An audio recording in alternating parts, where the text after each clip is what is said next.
Bismillah.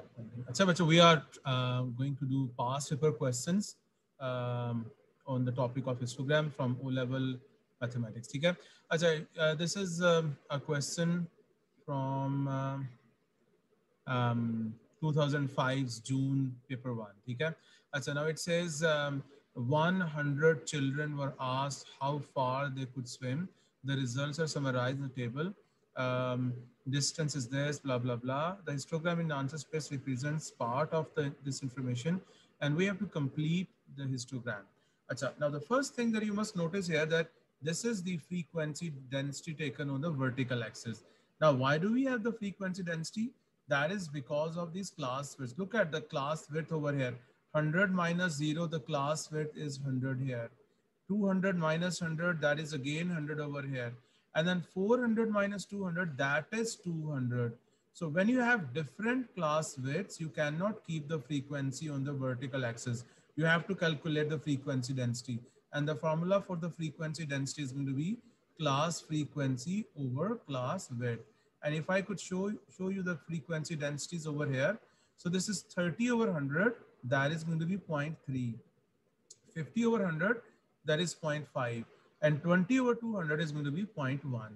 So you can see that this first column, this first bar, which is from 0 to 100, that is going up to this 0.3. Because you see the frequency density is 0.3 over here. Similarly, this from 100 to 200, that is going up to this 0.5. And we have to draw this, this bar over here from 200 to 400 up to 0.1. And you see that here is my 0.1. Okay. So this would be like this. So this is how your histogram is completed. Let me just highlight this as well. Okay. Now this looks better. Okay. So this is how we have this histogram. Okay, we have to complete this histogram. And you must notice, you must see that again that we have calculated the frequency density over here. That is going to be 20 over 200 and that is 0.1. Okay, let's go to the next question. Achha, now this question is from June 06 and paper 2 and question number 10. It's a paper 2 question. You can see that we're given a cumulative frequency curve over here. I'm not going to go into that, and we shall look at this part B over here. It says each member of a group of 16 children solved a puzzle. The times they took are summarized in the table below. Okay, I'll be doing this fourth part. This is about the histogram. A histogram is drawn to illustrate this information. The height, look at this, the height. It is not saying the frequency density. The height of the rectangle representing the number of children in the interval from 10 to 12 is 8. Calculate the height of the rectangle representing the number of children in the interval 5 to 10. Achha, now look at this. We normally find out the class width. The first group we have here, that is from 10 to 12, okay? So 10 to 12, the class width is 2, okay? And if you calculate, the next group is from 5 to 10, is talking about, this is the group from 5 to 10. Achha, now, the frequency density, if you calculate, that should be, the formula for the frequency density is that the frequency density is class frequency over class width. Achha, now if you find that 4 over 2, so that is 2. And similarly, if it is 2 over 5, the class frequency over the class width, that is going to be 0.4. Now this should be the frequency density over here. But he's not talking about the frequency density, he's talking about the height over here. Now children, look at this. The height is 8. The frequency density is 4, but, sorry, the frequency density is 2, but he's taking the height as 8. So this means this frequency density has been multiplied by 4. So if this is 8, the height, okay? Then guess what will be the height for this group from 5 to 10? Yes? The way you multiplied it by 4, you will be multiplying this by 4 as well. So this will be 1.6. The height for this group would be 1.6. Achha, I haven't told you about this height thing. I have only told you about the frequency density. So at times we have to adjust the heights of the rectangles. So we can multiply all the heights with the, same number, or we can divide them. Actually, the formula for the height is, let me tell you, the way you have the frequency density, that is class frequency over class width. Similarly, the formula for the height is class frequency over number of standards. The number of standards. These are basically the number of standard widths. Okay. Now, what is that thing? Let me explain that to you. Now, look at this. In this case, the height is 8. Okay. The class frequency is 4. And we want to find that what is this, how many number of standards are here. Let me keep this as x. Okay. So this x is going to be 4 over 8. That is going to be half. So now this means that this 2 is actually half the standard width. This 2 is half the standard width. Then what is the standard width? The standard width is going to be 4, okay? So look at this. Let me give you the heights of all of these groups here. Now, instead of this 2, let me first of all write down all the widths over here. Now here the class width is 2, here the class width is 2, and here the class width is 4. Okay, na? Achha, now, what are the number of standards for these? So the number of standard widths for this is 1, for this is half, for this is half, for this it is half, and this is going to be 1.25. And 1.25.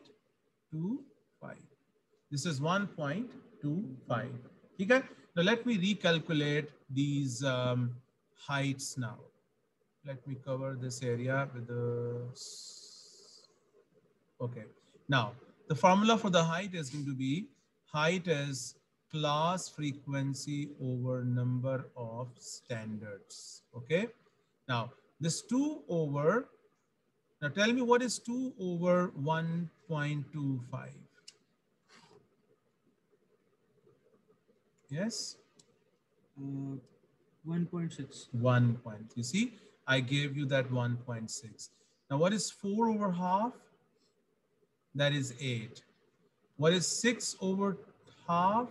That is 12. What is 3 over half? That is 6. And what is 1 over 1? That is going to be 1. So these are the heights. So we are using this formula. Either you use the formula or you can use the ratio method over here, because actually the frequency density over here was 2. You see, I have calculated the frequency density 2, but the height was 8.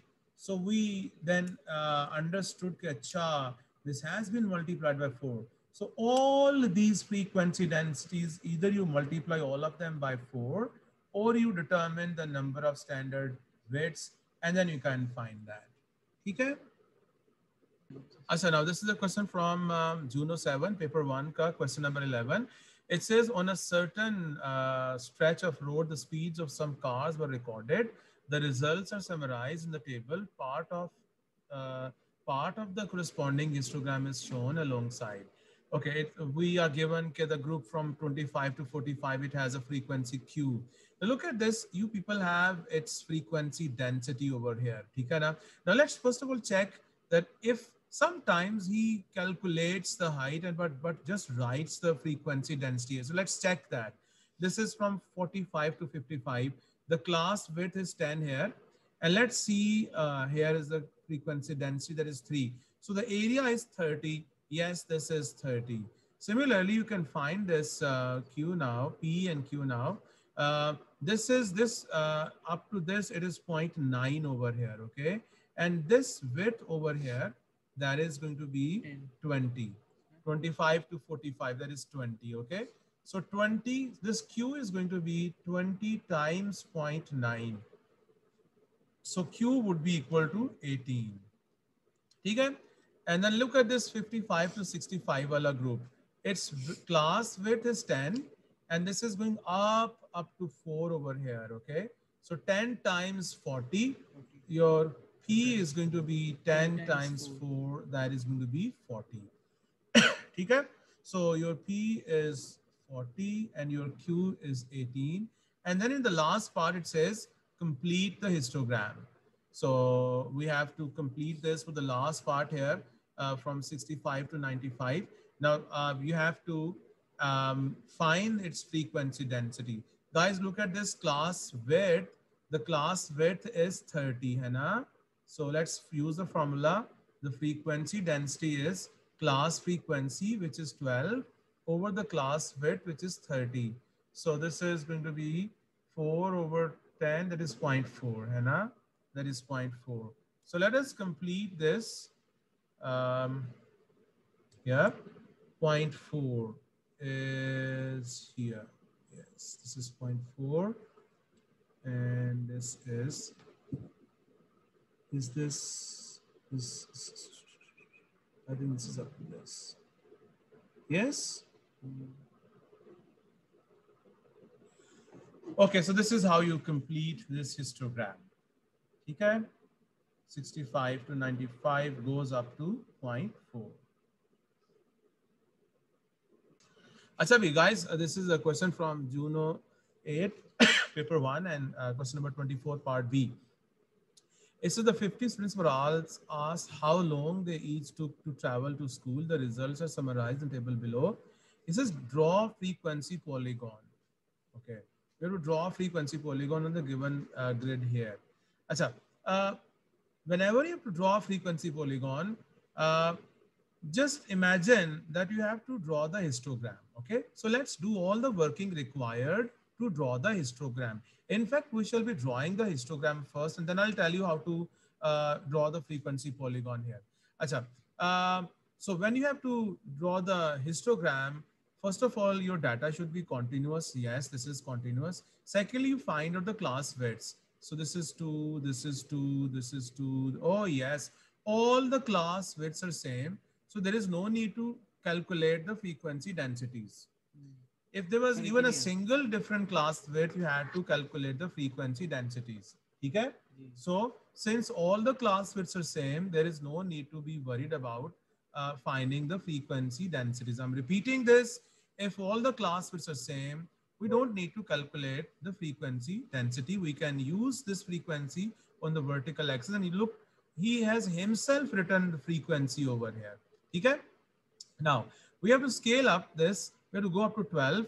Let me see if this is 0, 2, 4, 6, 8, 10, 12. Yes, I can take this 2 centimeter for this 2. This is 2, 4, 6, 8, 10, and 12.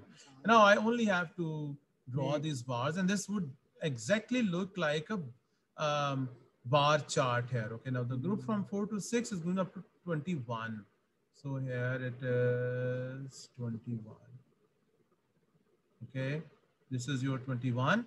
And the next group goes up to 11. This goes up to 11. Okay, the next group goes up to 13. So here is 13. Okay, the next group goes up to 5. Okay, so here it is 5. Achha. Now once you have drawn that histogram, now you have to think about this frequency polygon. To draw this frequency polygon, first of all, you need to mark the midpoints of all these groups at the top here. Okay, so here are the midpoints. Now, using a ruler, you have to join these midpoints like this. Okay, and you join the first midpoint for the first lower class limit, and you join the last midpoint with the last upper class limit. Okay, and clever students even erase this histogram from the here, and you see this is your required frequency polygon. You will get full marks even if you don't remove that histogram from the bottom. Okay, and you must note it down that why do we have why do we draw this frequency polygon? So just remember, the total area of this frequency polygon is equal to the total frequency. You must note it down that the total area of a frequency polygon is equal to the total frequency. And this is used a lot in your higher mathematics, statistics and probability. It is used a lot in your A-level further mathematics. Okay? So there is just a little introduction that how do we actually draw that. So we have the histogram first of all. We mark the midpoints of the top, and then we join all those midpoints with the ruler. The first midpoint is connected with the first lower class limit. The last midpoint is connected with the last upper class limit. And this is how you obtain a closed shape over here, which is known as a frequency polygon. Okay. And I think that is enough for this practice. So inshallah, in our next class, we shall be studying the cumulative frequency curve.